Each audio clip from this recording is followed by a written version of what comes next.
Hey everyone, it's your old Uncle Padrino, and he's back again with another new movie review. So, first things first, here's my shirt that I'm wearing for this review. Appropriately so, for obvious reasons. Come on, you gotta wear, you gotta come in with style when you talk about these guys here. All right, so I also have my handy dandy notepad here because there are a lot of things that I want to say and unpack about this movie. So this is probably going to be a long video. I'm sorry. Watch it, great. If you don't, great. I don't mind. I don't care. Okay. But I had a lot to say about this movie because I love the Looney Tunes, and I was very excited about this movie because WBD, Warner Bros. Discovery, shelved this movie after it was finished and took it as a tax write-off. But then I guess some entertainment company called Ketchup Entertainment bought the distributing rights to the movie and decided to go ahead and release it for everyone to go out and see in movie theaters. So I'm happy about that. Ketchup Entertainment I've never heard of before. They're new to me. So as far as I'm concerned, great job. Thumbs up from me. But anyway, I love talking about the Looney Tunes. I grew up with them just like most people have, as well as the old Looney Tune cartoons and the old Hanna-Barbera cartoons and lots of other shows as well. So I'm all about Looney Tunes when it comes to, I love the Looney Tunes probably more over than I do the Disney, the Famous Five. I think they're called the Famous Five: Mickey, Donald, Goofy, Minnie, and Daisy, and Pluto. I guess six, actually, when you really think about it. But anyway, I had a lot to unpack with this movie, so I wanted to make sure I brought everything up that I wanted to bring up about this movie. All right, so let's get started. All right, The Day the Earth Blew Up, a Looney Tunes movie starring Porky Pig and Daffy Duck. Now, I'm trying to do a 50s announcer from the 50s, I guess you could say, from that area, from that era, not area, era, or that time period, or that decade, I guess you could say. The announcers on TV shows, or on commercials, or in movie trailers, and even on the radio, I think they all sounded like that if I got it correctly, okay? But the reason I'm doing that is because this movie has a very 50s vibe to it, all right? Now, it doesn't take place in the 50s, mind you.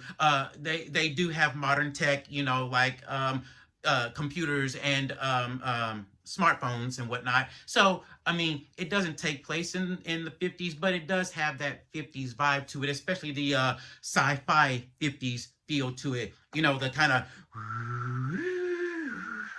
I'm trying to whistle and do the sound effect at the same time, but I'm not concentrating enough. I'm going too fast, so it's not coming out right. But you get the idea.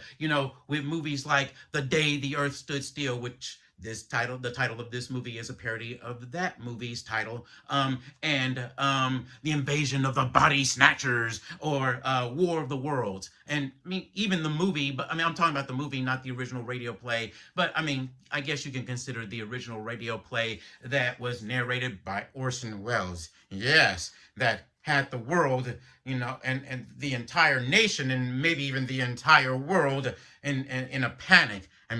When you really think about it, look, there's this unidentified flying object, this craft from space. It's entering Earth's atmosphere, and it's crash landing over on the outskirts of this small, innocent town. And oh my gosh, I just can't imagine the monstrosity, the grotesqueness of what may emerge from this craft from space, this UFO.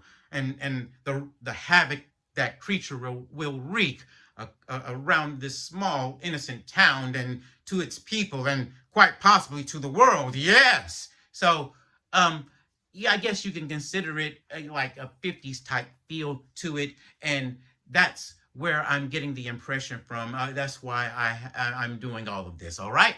So let's get started. Okay. Let's go first with the story. As I mentioned in Orson Welles' voice, this actually, I actually basically just told the story. A UFO comes crashing down on the outskirts of a town, and of a small town in the middle of nowhere, and a scientist, an astronomer, sees it through his telescope, and he goes out to investigate, and we never see or hear from him ever again, okay? And now, we enter Porky Pig and Daffy Duck. Not in the way that you're thinking, by the way I said that, okay?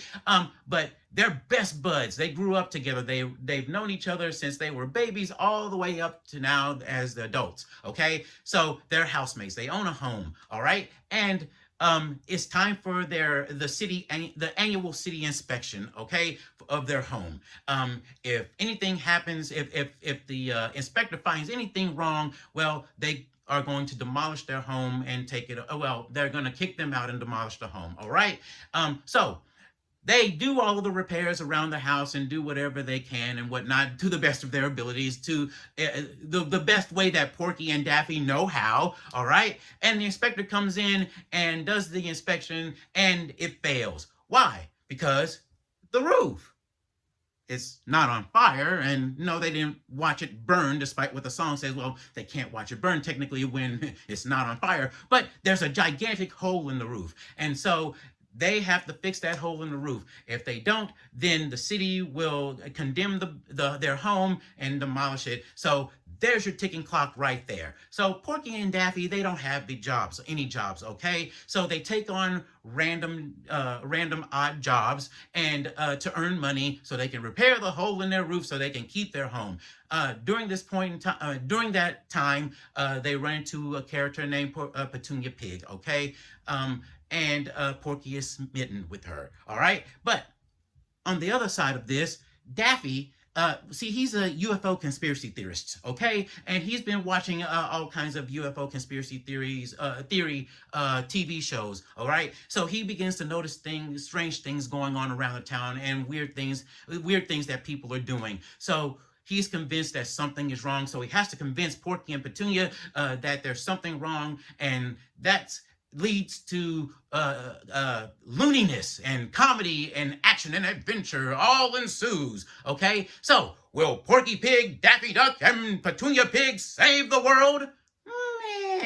Could be. So, that's basically how the story goes, all right? So, let's talk about something first with Petunia before we go any further. Petunia Pig, she's not a very well-known character. If I'm not mistaken, I think I've only seen her in maybe one or two original Looney Tunes shorts, and that was back in the heyday, back during the black and white era, basically, of Looney Tunes cartoons. But I grew up reading comic books, as you all know. I mean, more than just Marvel and DC, more than just superhero comic books. I read, the Disney comics, the Harvey Tunes, the Terry Tunes, the Pink Panther, the Hanna-Barbera, and the Warner Brothers comic books as well. So Petunia was primarily in the Warner Brothers comic books back then. Okay, so she was a pretty dominant character back in those comic books. So that's how I got to know her. But technically, she has never been seen on screen, big or small, for several decades now, maybe even possibly half a century now, at this point. Okay, so when it comes to Petunia, I know about her, but many people may see her as a new character when she really isn't. And the thing is about the comics, especially comics based off of cartoons, they were often differentiate themselves from what was going on in the cartoons as far as the shorts go. All right. So say, for example, Bugs Bunny had a girlfriend in the comics named Honey Bunny. All right. Now, Honey Bunny's never been in any of the Warner Brothers shorts, but there is a female rabbit that happened to show up in one of the original shorts, and Bugs is battling out with another rabbit, to win her love and affection and whatnot. They have exploding carrots and things like that. But that's about as far as it goes until the 1990s, 1996, when the original Space Jam came out, and we are introduced to Lola, and Lola becomes the new love interest for Bugs. Another example, Tom and Jerry, they spoke to each other. I mean, complete sentences, versus them being silent throughout the majority of their shorts. Pink Panther spoke as well, despite him being, for the most part, silent in his shorts as well, until his new show in the 1990s, the Pink Panther show in the 1990s came out, and he was voiced by Matt Führer, Max Headroom. Okay, and another one would be the Roadrunner. The Roadrunner would speak as well. I mean, more than just meet me. he would actually speak in complete sentences. And as a matter of fact, I think he had, if I remember correctly, he had like some Roadrunner nephews as well. So they often differentiate themselves from the cartoons and would create their own continuity. All right. So that's where Petunia comes from, in case you didn't know. Okay. So the story, I mean, the good stuff, the positive, the loony stuff. Okay. You can't have Looney Tunes without there being any looniness to it, right? Okay. So as far as the plot goes, as I just explained, it's simple. Basic plot. You don't have to do any homework. You don't have to redo any research or do anything. You don't have to be caught up on anything. It's a very basic story. I mean, here's the thing. When you watch the original Looney Tune cartoon shorts, and we call them shorts simply because they would play them right before the actual movie would begin in theaters way back when, okay? And in the shorts, if you really look at it, they were about 8 minutes long max. But when you really look at them as far as stories go, they were very simple plots, okay? You have the main hero, the main character at the very beginning, who's presented with the problem, and there's a series of cuts of gags actually that are in the middle, and then you have the resolution, the end, that's all, folks, basically. And that was how it began, and that's how it went. Now for this movie, to me, I would compare it to a Looney Tunes short. It's basically a 90-minute Looney Tunes short. And that's not a bad thing. That's a very good thing. Again, it's simple. You can grab onto it. You don't have to do any work. You just watch it and you enjoy it for what it is. All right? Now, the other thing is about this movie, another good thing I should say, is that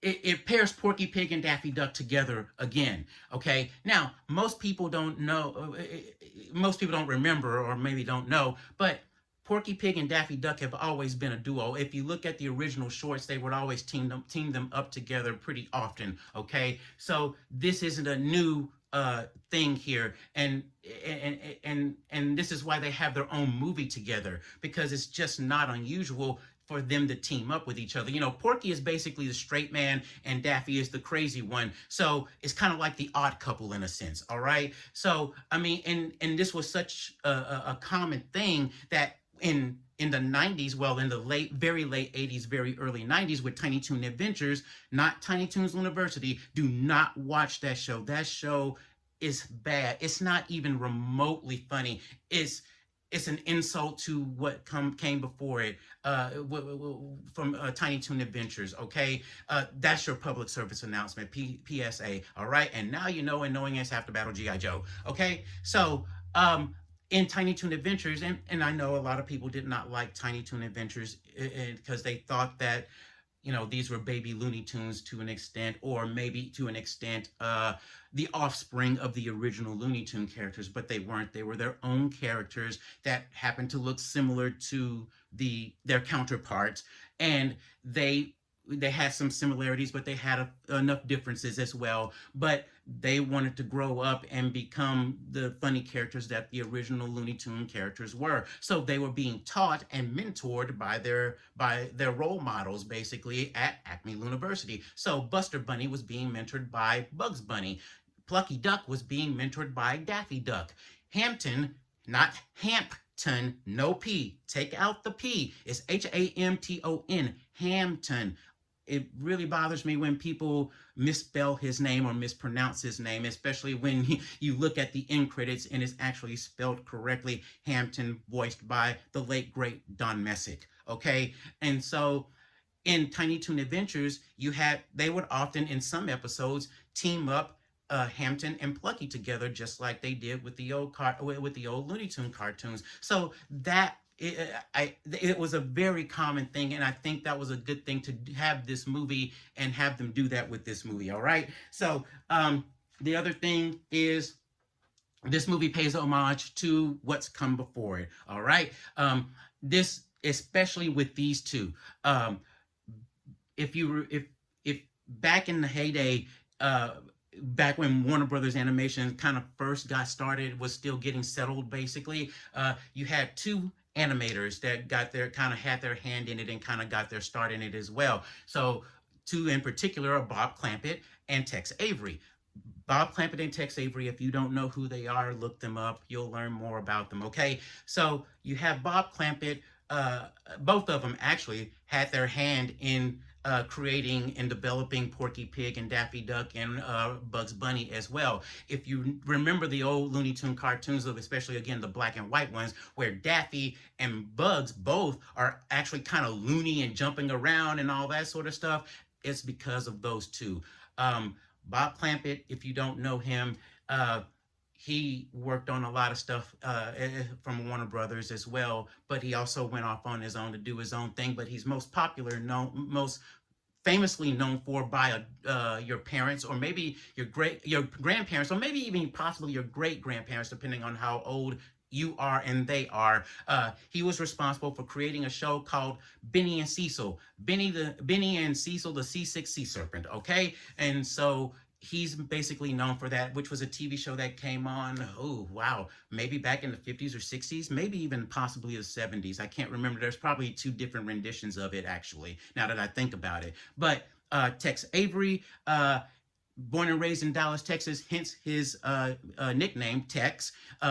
He he is known as the king of cartoons. The man basically well, by the way, he came up with Bugs Bunny's catchphrase, "Me, what's up, Doc?" And because he used to say "What's up, Doc" a lot around the, around the office and whatnot. So that's where Bugs gets his catchphrase. But he created he went on from Warner Brothers to MGM Studios and created a ton of characters and cartoons that and probably remember the most. And like I said, he was the king of cartoons. And what I mean by that is that he's the one who developed the over-the-top violence and developed the over-the-top what are called wild takes. A take is a reaction, all right? But a wild take is, say, a character sees a hot young lady, their eyes get big and bulge out at the screen and whatnot, and their mouth falls to the ground, and you hear the horn, "Auga!" And they're panting and they turn into wolves, and start panting and whatnot.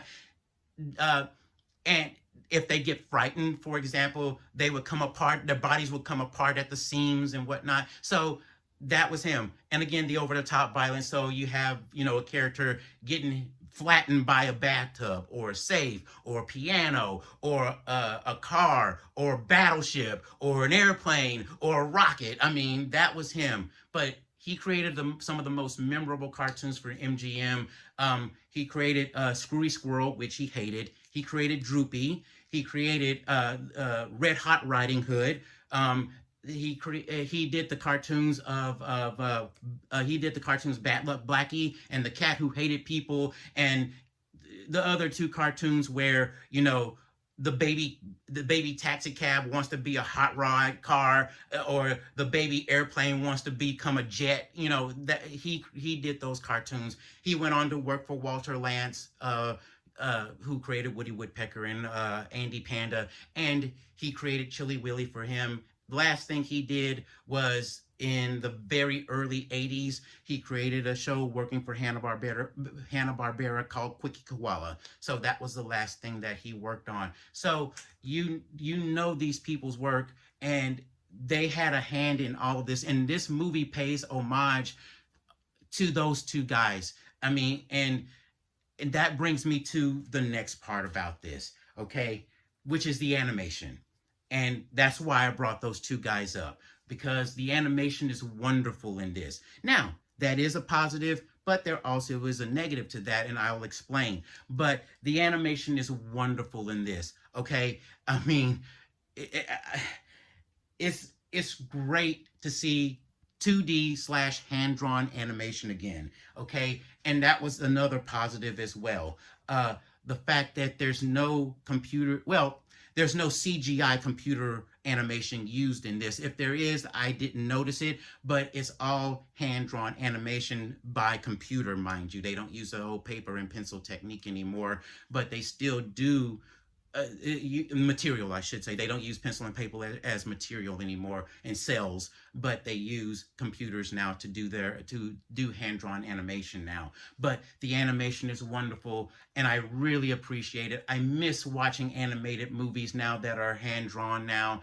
Um, the only time you really see hand drawn animation now is on TV, but you don't really see it in movies. So I'm so happy to see classic characters not being used, not being CG, being not being computer generated, okay? And Warner Brothers with their characters, the Looney Tunes have primarily stuck to hand drawn in various projects. Now they have gone CG before, Space Jam: A New Legacy, and a couple of TV shows here and there, but they primarily stayed hand drawn 2D animated drawn characters. All right. The other thing is the humor. There is a negative to that as well, but the humor is great. Okay, um, there are a lot of things in here that will make you laugh, and there are there and it's not the over the top violence, mind you, but there is very verbal and very physical type comedy that goes on in this. It's not all completely classic Looney Tune, but it is still a lot of humor there that'll keep you laughing. There's even an animation joke in this, and I don't know about the godchildren and their dad, but when I saw it, I cracked up because I knew what they were doing. I knew what was going on, but and it was so brilliantly done. I loved it. So as far as the humor goes, you'll like it. You'll get it. Okay, and which brings up another positive. There's a guy named Aaron Springer. I saw his name in the credits. If you don't know his name, you know his work. He from the first season to probably the third or fourth season, he was part of the crew that worked on SpongeBob during the first and third or fourth season. So some of the visual gags and some of the still frames that you'll see, it's like, yeah, that probably came from him, because there's some things that you would probably see in SpongeBob that would remind you of that. But if you love Ren and Stimpy, if you love the original Looney Tunes, if you love SpongeBob, you'll love this as far as the humor goes. All right. Another positive, the Easter eggs. Okay. There aren't very many Easter eggs in this. Okay. There is a negative to that too, but I'm going to go ahead and talk about that negative right now. Don't expect any cameos from any Looney Tune characters and classic Looney Tune characters in this, okay? Now, I did spot maybe one or two characters that were in some of the original shorts, that were in like one or two of the original shorts, but they were like minor characters. They would just happen to be the enemy of a particular character of that particular short, and that was it. They were a one-time character, and that was it. I have to go back and watch this movie again and check and see, but I'm almost certain it was that character. But overall, there are a few Easter eggs in this, and they do pay homage to Bob Clampett and Tex Avery in this. Fred Tex Avery, I'm sorry, that's his actual real name, but everybody calls him Tex. But anyway, I am going to spoiler alert, as Archer would say, one of the spoilers in this movie, as far as the Easter eggs go.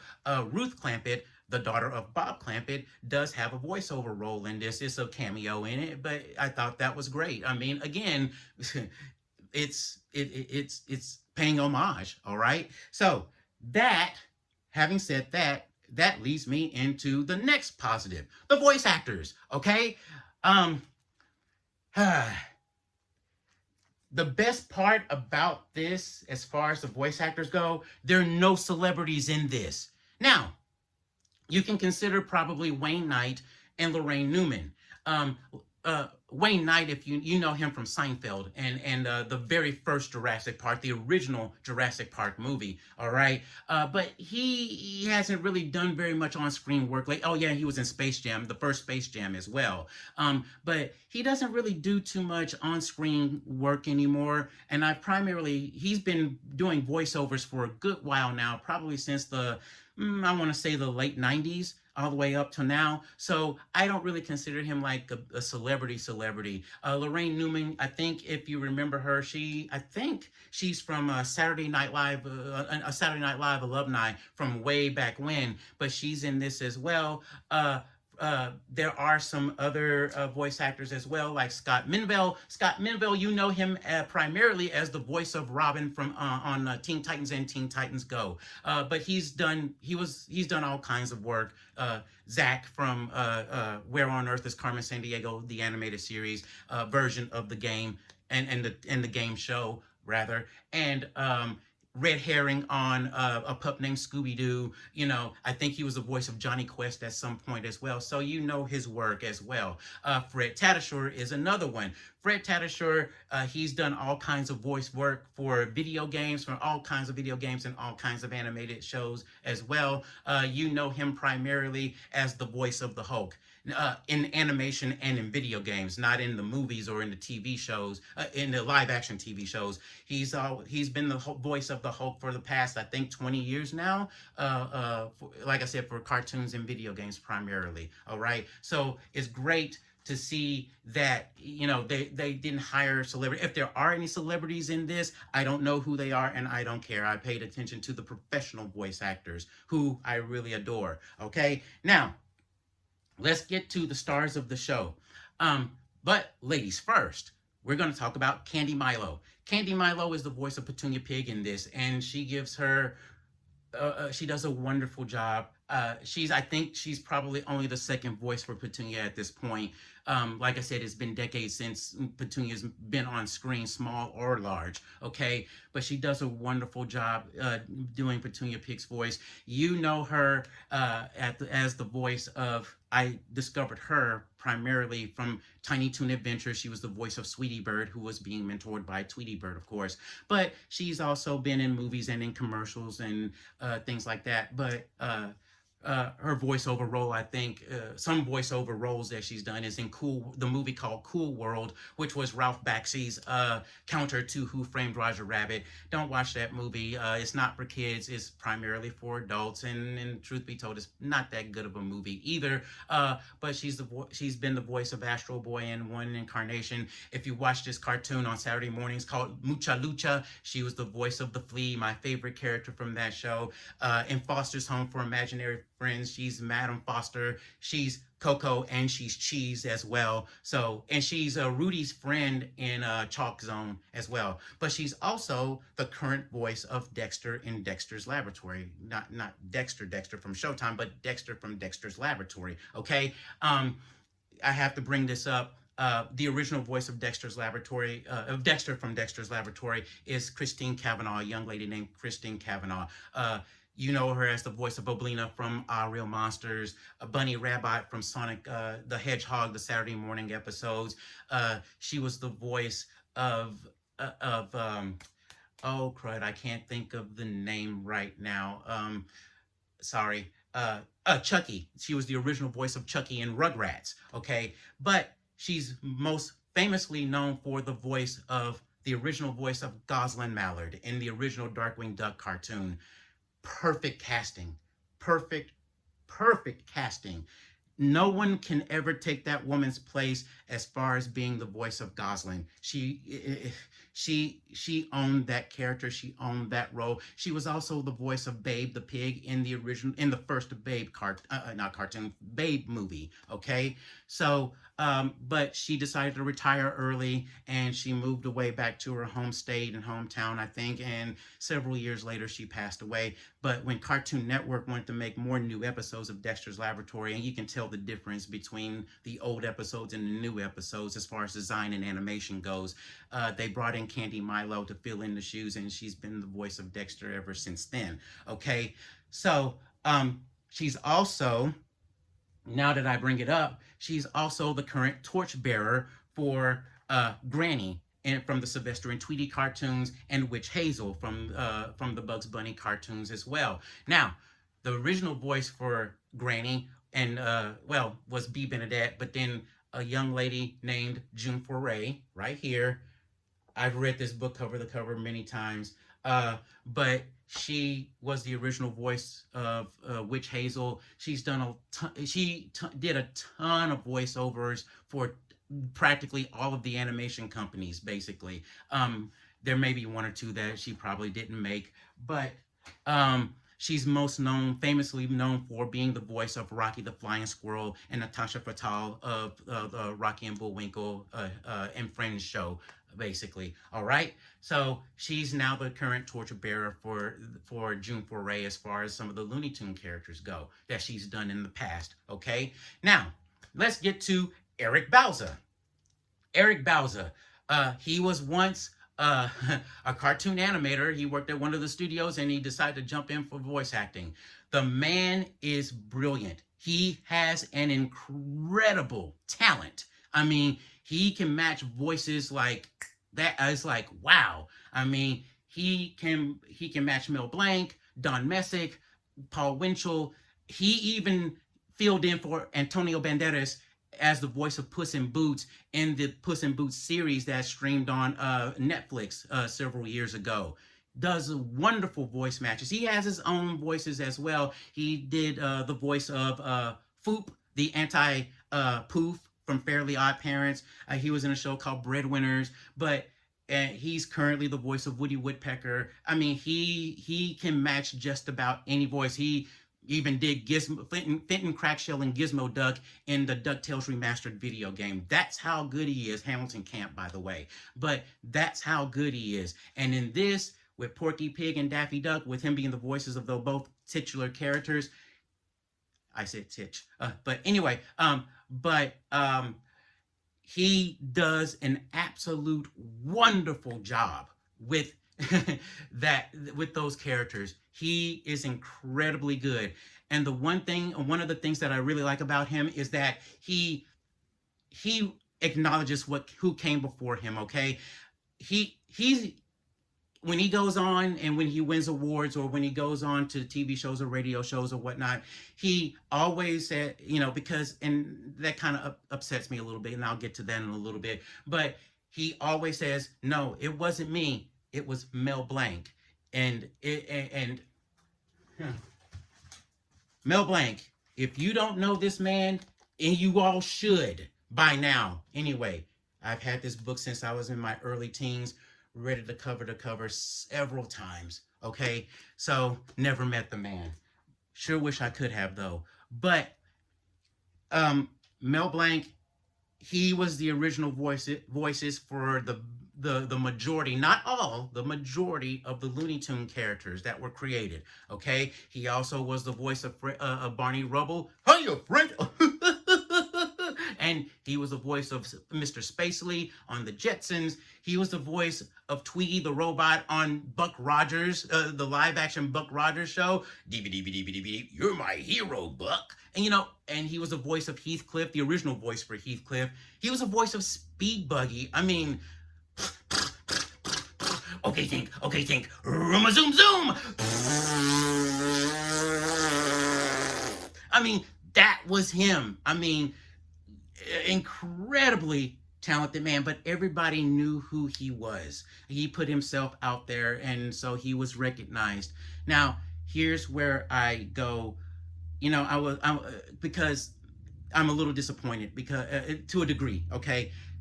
When Eric Bauza goes on these shows and radio shows, I think people and the audience have the impression that he's always been the voice of the Looney Tune characters.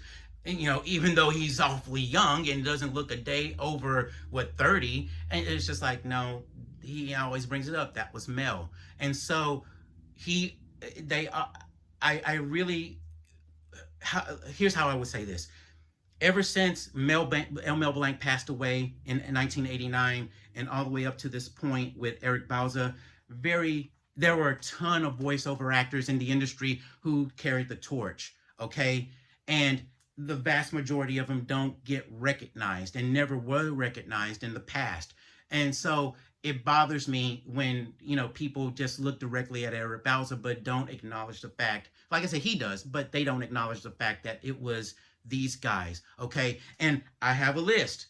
I made sure I wanted to recognize them. Noel Blanc, Noel Blanc was Mel Blanc's son. Of course, he only did it for a short period, but he was great, just like his dad. Jeff Bergman, Greg Burson, Billy West, Joe Alasky, Jim Cummings, D. Bradley Baker, Frank Welker, Jeff Bennett, Fred Tatasciore, Rob Paulson, Bill Farmer, Maurice LaMarche, and Bob Bergen. Okay, all of these people filled in and held the torch that entire period before Eric came along. Now, the thing is, they do all share the voices, and the thing is the reason being is because it's SAG rules, Screen Actor Guild rules, basically, that started way back when, that voice actors can only voice a maximum of 3 characters in a project. Otherwise, if they do go over for 3 characters, then they'll have to pay them more. Back then, way back when, I mean, during the time of Mel Blanc, during the 80s and 90s and 70s, you have limited resources. So the limited resources, you had to become more resourceful, right? So you had 1 or 2 people who would do all of the voices, the majority of the voices. You had 4, 5, 6, 7. The great example would be The Simpsons or Futurama. You have primarily maybe 7 to 10 people who are providing all of the voices, but the majority of them are all voiced by the big, maybe 5 or 6 or 7. Okay, so they all share the voice role. So sometimes Eric Bowser will be the voice of Porky, and sometimes Bob Bergen will be the voice of Porky. Bob Bergen has been the voice of Porky for the past, I think, 30 years now, if I'm not mistaken. So he became the voice of Porky in the original Space Jam. So that's how I found out about him. Okay, so Eric does a wonderful job. I mean, he's there. He is on target. Okay. Now, there's one thing that I did discover with both Bowser and Bergen. Okay, as far as their performances with Porky. Okay. Now, if you listen to let's go back. Okay, Bowser, he does Porky with a stutter, and he focuses on pitch as well, just like kind of how I did. I focus on a little bit of the pitch. Now, here's a little bit of trivia. Some of the Looney Tune characters that Mel provided the voices for, particularly the smaller characters. So you say like Speedy Gonzales, Henry Hawk, Sylvester Jr., and Tweety Bird, they would pitch the voices by speeding up the recording. Okay, but Porky Pig and Daffy Duck were also sped up and pitched as well. Now, Daffy Duck's voice is basically Sylvester's voice, only again pitched up. All right. So here's the thing. Back then, when Porky was first created and first used, he did have a stutter. All right. So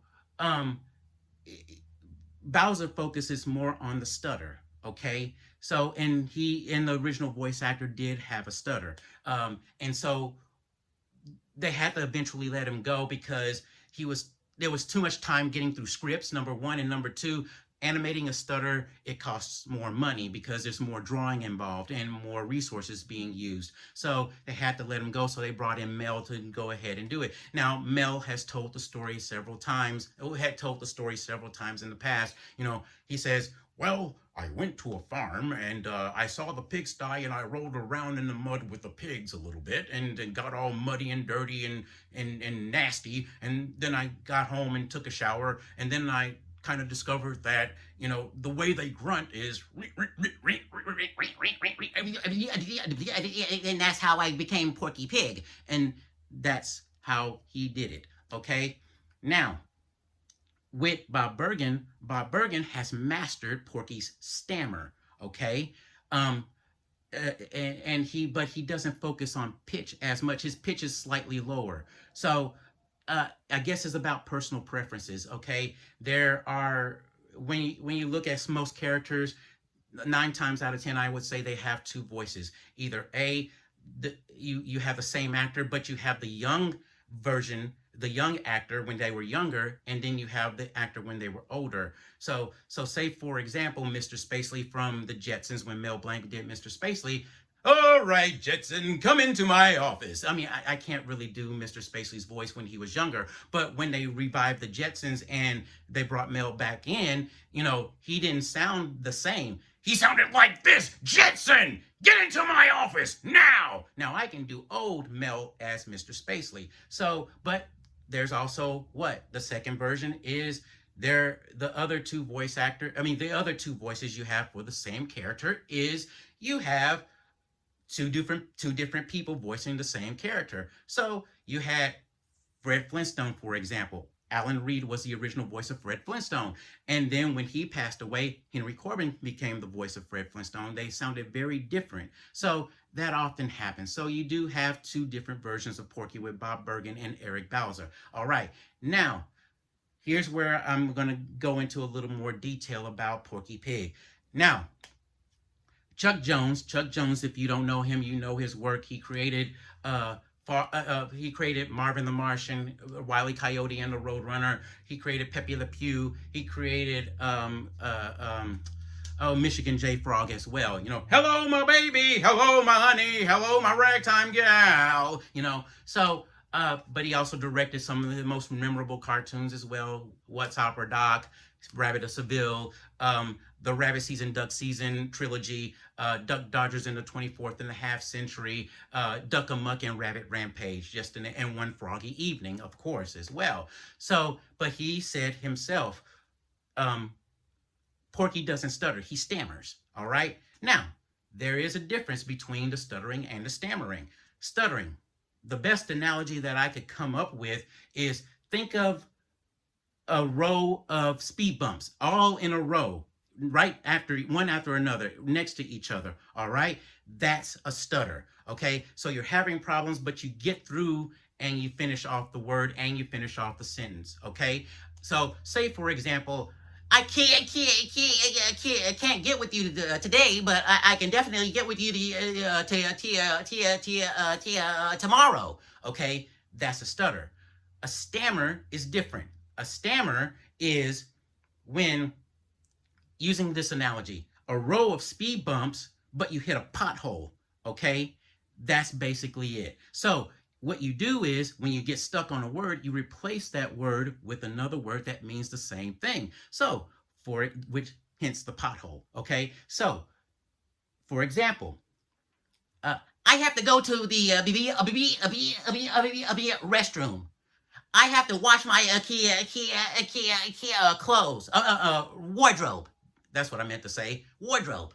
I have to take a shower. So that's a stammer. So it depends on which Porky that you. Now, this is just me. This is what I've noticed in my observations and the differences between the two actors. Okay. Now, and it's all personal preference, and I could be wrong, but please correct me if I am. But I think that's where the differences are, and they both focus on different parts of Porky themselves, different interpretations to an extent. All right. So, but overall, I mean, man, Bowser is great. Everything, Candy Milo is great. You can't get any better than those two. All right. So another positive, it checks some boxes. All right. If you're that kind of person. All right. Yes, there is diversity here.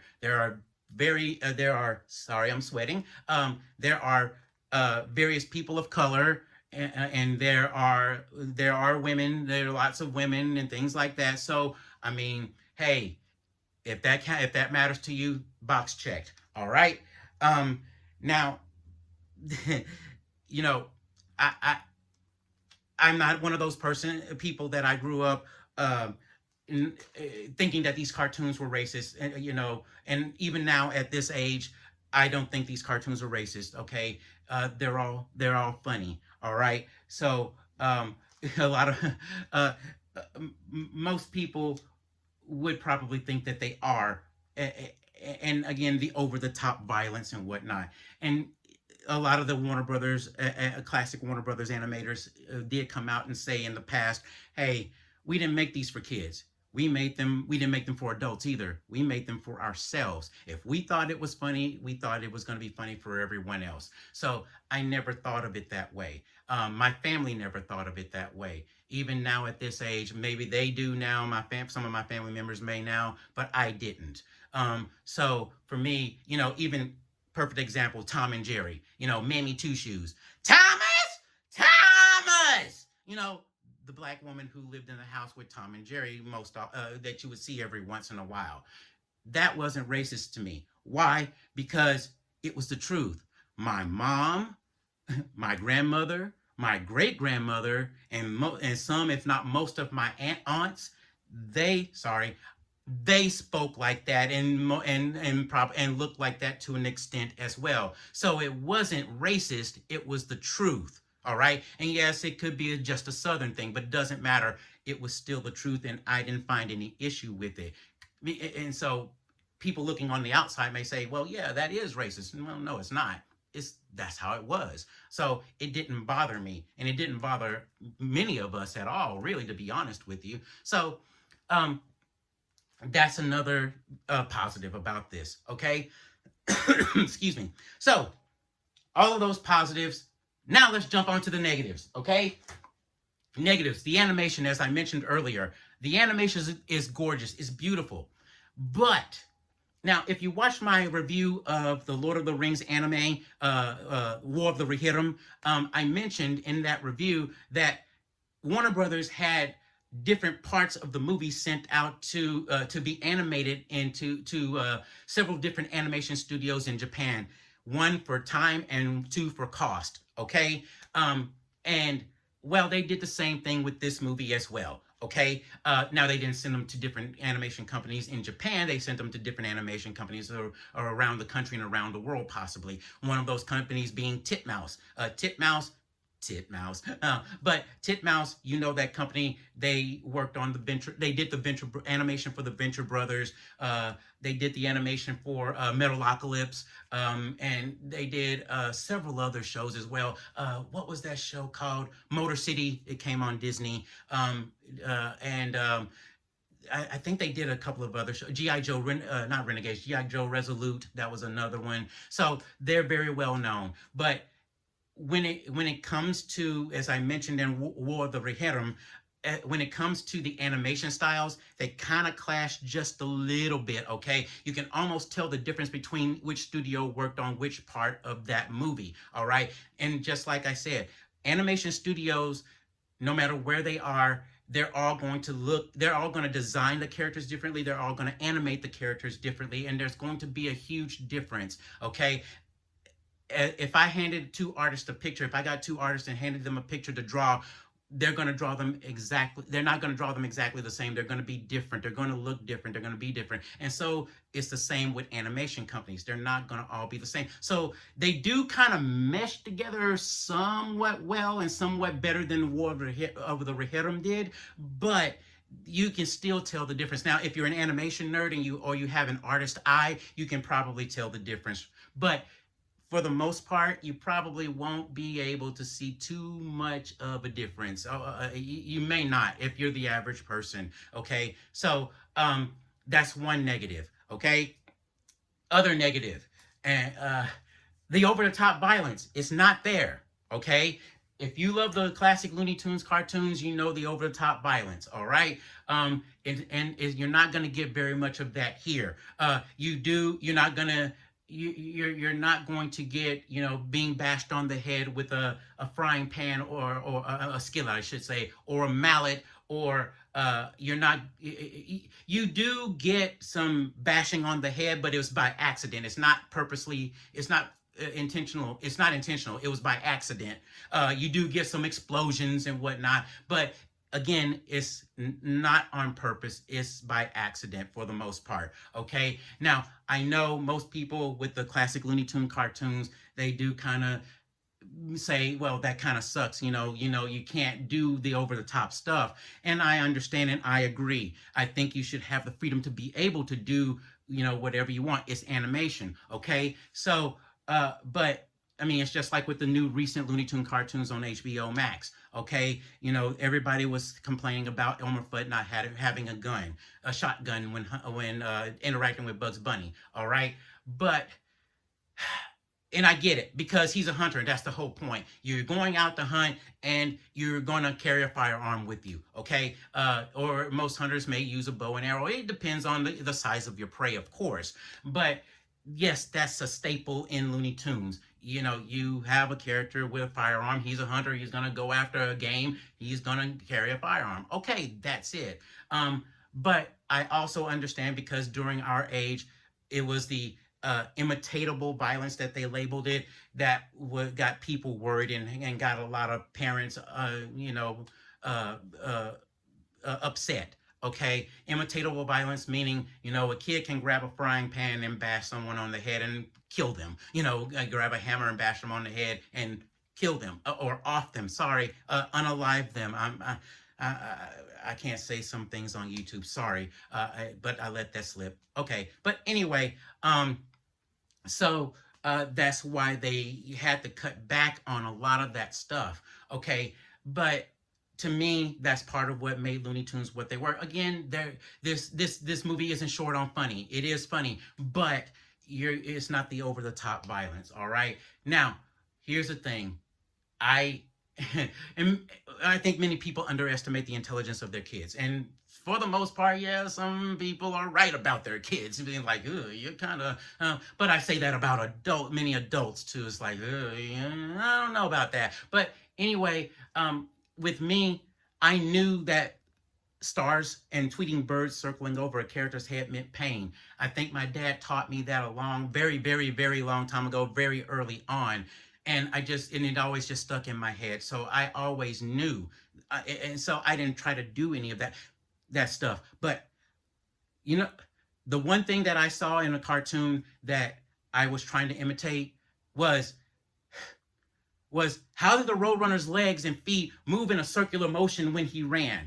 And so I was out there trying to, looking stupid, trying to make my legs go in a circle and whatnot, and I couldn't make it happen. So it made me mad. I eventually found out later on, when I was an adult, it's an animation exaggeration, which is what animation is an exaggeration. Okay, so when you watch someone or watch your kid when they walk, their feet move in a circular or oval shaped motion, right? Even when they ride a bicycle, when you ride a bicycle, your feet go in a circular motion. So when the Roadrunner is running, that's why it's happening like that. Okay, I'm sweating. I'm sorry. It's because the lights are hot. All right. But anyway, that's what I was trying to figure out. So I didn't fall for a lot of that stuff like I think most parents think that their kids would.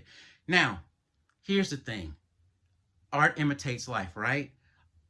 There is one time where it was the opposite in my life that I can remember. There was a kid, I was in elementary school. I have to tell this story to prove a point.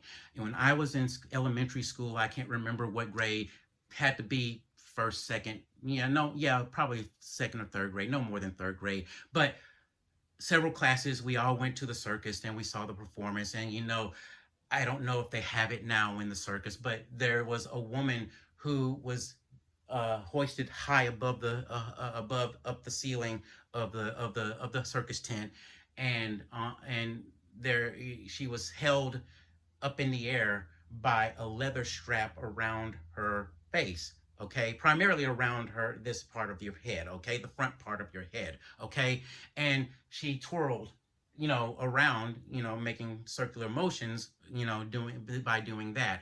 Okay. This one kid, I still remember his name. I didn't know him, but I knew of him. He didn't know me, I'm sure, but I didn't know who I knew him. But afterwards, got home. He went home and he tried to perform the stunt. He was standing on something. He tied whatever around and didn't do it properly. And you can put the rest together, and he didn't make it. All right. Now, that's the first time when I noticed that it wasn't life imitating art. I mean, it wasn't art imitating life. It was the other way around. It was life imitating art. Okay. And so, but the difference is what? It wasn't a bunch of hand-drawn characters on screen, moving on screen. It was real life. It was someone up there. And being down on ground level, you can't see how it was being done. And so I could understand how it happened. Okay. So to me, when it comes to blaming these cartoon characters, I don't agree with that, or video games or music or things like that. I don't agree with that. All right, I think it's just people pointing the finger because they want someone to blame other than themselves. They don't want to take accountability. All right, um, and so it often bothers me. Same thing with Pepe Le Pew. You know, Chuck Jones created Pepe Le Pew, and everybody, oh, he's a harasser and all that sort of stuff. And Chuck Jones actually did say that, look, I wasn't a ladies' man. And I always thought, I wonder what it would have been like to be that kind of person who could get all of the ladies, who was confident enough to get all of the ladies. Okay. So it made sense. I mean, it's a universal thing. All right. Ladies and gentlemen, okay. If you're at a public place like a club or a party or something like that, you see this great you see this great guy or this great woman looking woman. I mean, they have it all going on. I mean, they got the drip. I mean, they got the swag. I mean, they got the Riz. I just learned that term. Riz, short for charisma. And they got, I mean, everything's on point. I mean, everything is on point. But when they approach you, they have horrible breath and they have horrible body odor, but they're nose blind to it. You're going to be repelled by it, right? That's part of the joke with Pepe Le Pew. He's a skunk. He stinks. He doesn't understand that. He doesn't realize it. And, you know, I mean, hey, if he were a guy, he'd probably be a good looking guy. So, I mean, as far as a human guy, sorry. But, I mean, he would probably be going after the ladies too. But the thing is, everybody doesn't understand what is that there are times in Pepe Le Pew's cartoons where the girl goes after him. All right, but no one brings that up and no one remembers that part. All right, I mean, and let's go to Tiny Toon Adventures again. Character Fifi La Fume. She was a female skunk. She ran after the boys. Why isn't that considered harassment? And a lot of the times those boys did not have a white stripe going down their backs. She was just like the boys, just like Pepe liked the girls, you know? So, I mean, I think it's wrong to say this, that, and the other when you don't either A, you never watched it, or B, you don't remember it very well, you know, and you're just looking to point fingers at someone when it comes to that. I mean, you know, if he got rid of the smell, and he did that one time, he still has a stripe on his back. Everybody is still going to be repelled by him. I mean, does that make everybody skunkist or skunkophobe? You know, I mean, come on, let's be honest about this stuff, okay? So, as far as this movie goes, go watch it, please. Go watch it once. Go watch it again. Go watch it 3 times. The lady. Go watch this movie. Go support this movie, please. Buy it when it comes out on Blu-ray and DVD. Go stream it when it comes out on Max. Please support this movie. Show it some love. As I mentioned earlier, it was shelved by WBD, and they shelved it with another Looney Tunes movie and a couple of other Looney Tunes movies as well. One of them being Coyote versus Acme, which was a live action hybrid and animation hybrid, kind of like Space Jam and Looney Tunes Back in Action, where Wile E. Coyote sues the Acme Corporation for defective products. And I think that would have been a great story. I would have loved to have seen that. Well, according to what's going on now, Ketchup Entertainment is negotiating with WBD to get the distributing rights for Coyote versus Acme, and hopes to have it out next year. So that's great. But support this movie, especially because it's 2D. We don't get too many hand-drawn animated movies anymore, and we need more. I would like to see even more Looney Tune movies now, in all honesty. I mean, I would like to see a Foghorn Leghorn movie with a Henry Hawk in it. I say Henry Hawk. That boy's about as sharp as a bag of wet mice. I would see a Pepe Le Pew movie. I would love to see the Pepe Le Pew movie. I do not harass the girls. I love the girls. And so, this is a great idea, okay?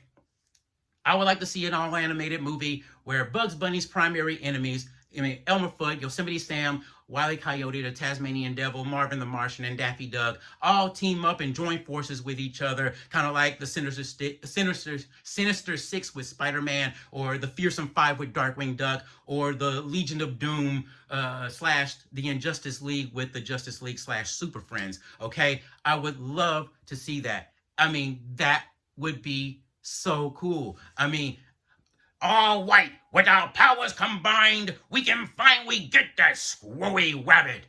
I'm not up for teaming up with anybody, but if it'll get me my hands on that long-eared galoot, count me in. I'm sure a super genius such as myself would definitely benefit from this collaboration. I'm in too. Rabbit sandwich. Mmm. That earth creature has spoiled my plans each time when I wanted to try to blow up the earth. That makes me angry. Very angry indeed. And that rabbit isn't that rabbit isn't the star of the show. I am. My star should be bigger than him. So he shouldn't be getting all the attention. I should. So now that we teamed up our powers together, we can finally get him. That's right. Say your prayers, rabbit. Ooh, okay, that took a lot. Okay, but see, there's your next idea, Warner Brothers Animation and Warner Brothers Discovery. A Bugs Bunny movie where all of his enemies team up and try to take him down once and for all. Okay? So that's it. This movie, for me, gets a full price admission. Like I said, go support this movie. Warner Brothers didn't even try to promote this movie very much or very well at all. Actually, it's been Eric Bauza and Candy Milo who's been promoting this movie, whether it's on social media or going to talk shows and radio shows and whatnot. So, and podcasts, I should say. Okay, so that's it from me. Stan, take us out, will you? That's all, folks. How did I do? Not too bad. That was good. See you next time. Until then, Excelsior!